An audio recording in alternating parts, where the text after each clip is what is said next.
Ukraine और रूस की जंग में और ज्यादा भयानक ये होने वाली दिख रही, क्योंकि अब पुतिन युद्ध के लिए अपने प्रो मैक्स अंदाज में नजर आने वाले हैं। यानी अब जो जंग होगी वो पहले से ज्यादा धारदार, ज्यादा भीषण और ज्यादा तबाही लाने वाली होगी। कल पहली बार हुआ जब यूक्रेन ने रूस की सीमा में घुसकर उस पर हमला किया। रूस ने पहली बार ये माना कि जंग में यूक्रेन के 2 हेलीकॉप्टर रूस की सीमा में घुसे और फिर उन्होंने एक तेल डिपो को धमाके से उड़ा दिया। हालांकि इस पर यूक्रेन की ओर से कोई जवाब नहीं आया, लेकिन इनकार भी नहीं हुआ। रूस का बेलगोरेड शहर मॉस्को से केवल 700 किलोमीटर दूर है और यह शहर यूक्रेन की सीमा से मात्र 40 किलोमीटर की दूरी पर है।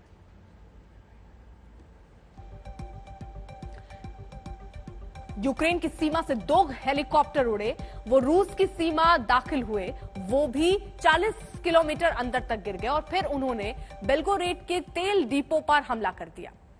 आप सोचिए, जिस रूस पर हमला करने के बारे में अमेरिका जैसा देश सोचता भी नहीं है, वहां पर यूक्रेन ने उसकी सीमा में घुसकर यह हवाई हमला किया। बेलगोरेड में हुई तबाही का खमियाजा यूक्रेन को भुगतना पड़ सकता है।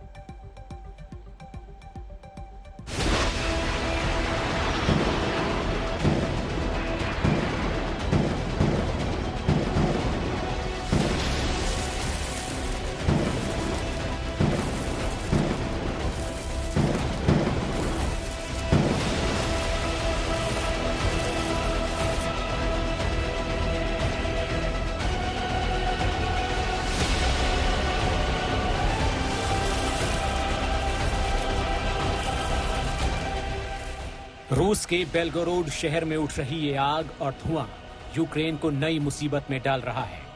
रूस इस हमले को उकसाने वाला मानता है और अब बड़े हमले की तैयारी हो रही है। मारियुपोल में रूस के सैनिकों का ये एक्शन यूक्रेन की सेना पर भारी पड़ रहा है। मारियुपोल वो शहर है जिसे रूस ने इमारतों की कब्रगाह बना दिया। हालत ये है कि जिन बमों ने शहर में जगह जगह गड्ढे बनाए थे, अब उन गड्ढों में शव रखे जा रहे हैं। मैस ग्रेव्स, जहां पर कई सारे लोगों को एक साथ दफना दिया जाता है, वो पाया गया है यहाँ पे मारियुपोल में। यहाँ पर विंटर्स में पूरी जो जमीन थी उस पे बर्फ जम गया था, इसलिए बहुत लोग अपने परिजनों को बेरियल नहीं दे पाए।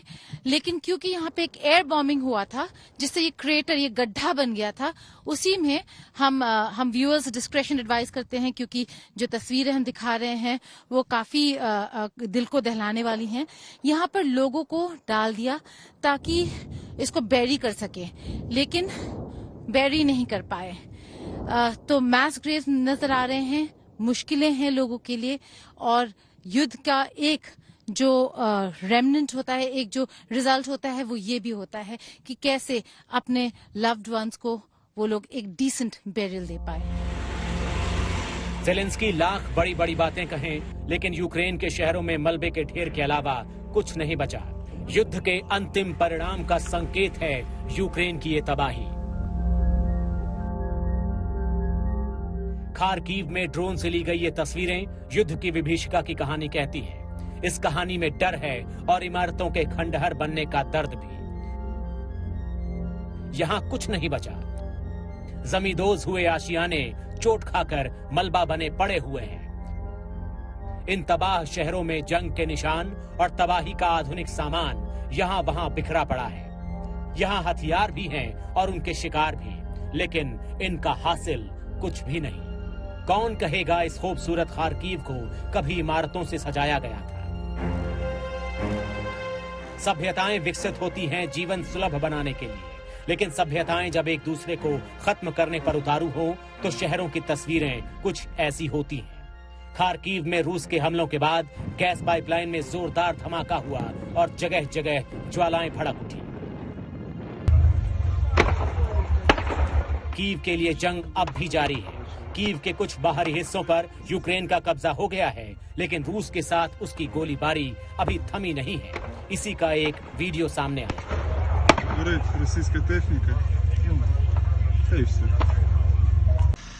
रूस ने दावा किया है कि यूक्रेन से 2 हेलीकॉप्टर पायलट हेलीकॉप्टर लेकर उनके इलाके में गए, जिससे बेलगोरोड में एक बड़े ईंधन के डिपो में आग लग गई और इससे रूस और यूक्रेन के बीच तनाव में जबरदस्त बढ़ोतरी हुई है। हालांकि इस समय जहां हम हैं बूचा डिस्ट्रिक्ट में, इरपिन में, यहाँ पर तनाव को कम करने के लिए रूस की सेना पीछे हटी है, लेकिन यूक्रेन के कई हिस्सों में अभी भी ऑपरेशंस जारी हैं, मिसाइलों के अटैक हो रहे हैं और युद्ध के 38वें दिन डर इसी बात का है कि आने वाले हफ्तों में अगर शांति वार्ता से हल नहीं निकला तो तनाव और बढ़ेगा और कीव पर खतरा लगातार बढ़ता रहेगा। मिसाइलों के अटैक का भी खतरा है, इसीलिए इरपिन और बूचा के इन इलाकों को अभी खाली ही रखा गया है। यहाँ पर लोगों की घर वापसी अभी नहीं हो रही है।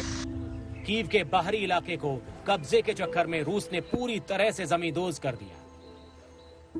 ये कीव के बाहरी इलाके की तस्वीरें हैं।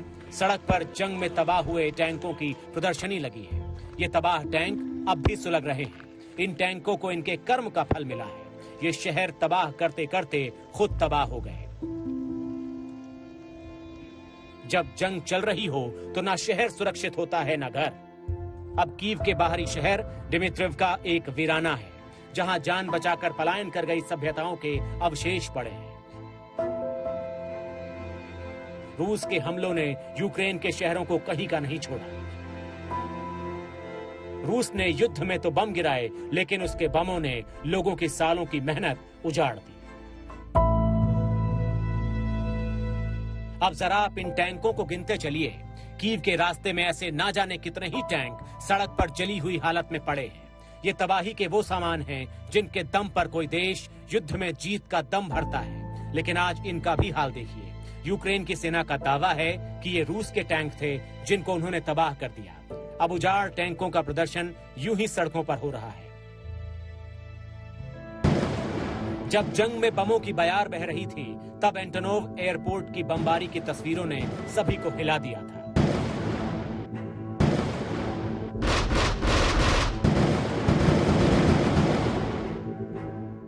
इस एयरपोर्ट पर दुनिया का सबसे बड़ा मालवाहक विमान रहा करता था। वो भी आज उजड़ा हुआ है और उसकी छत भी उजड़ी हुई है। ये होस्टोमेल की उसी एंटोनोव एयरपोर्ट की तस्वीरें हैं। ड्रोन कैमरे से ली गई इन तस्वीरों में बर्बादी के अलावा कुछ नहीं। एयरपोर्ट पर धमाकों से तबाह हुए जहाज खड़े हैं। ये अब उड़ने की हालत में नहीं है। एयरपोर्ट के आसपास के घरों में जब बम गिरे तो वहां का हाल क्या हुआ वो भी देखिए। इमारतों पर धमाकों से छपी कालिक से पता चलता है कि हमला कितना भयानक रहा होगा।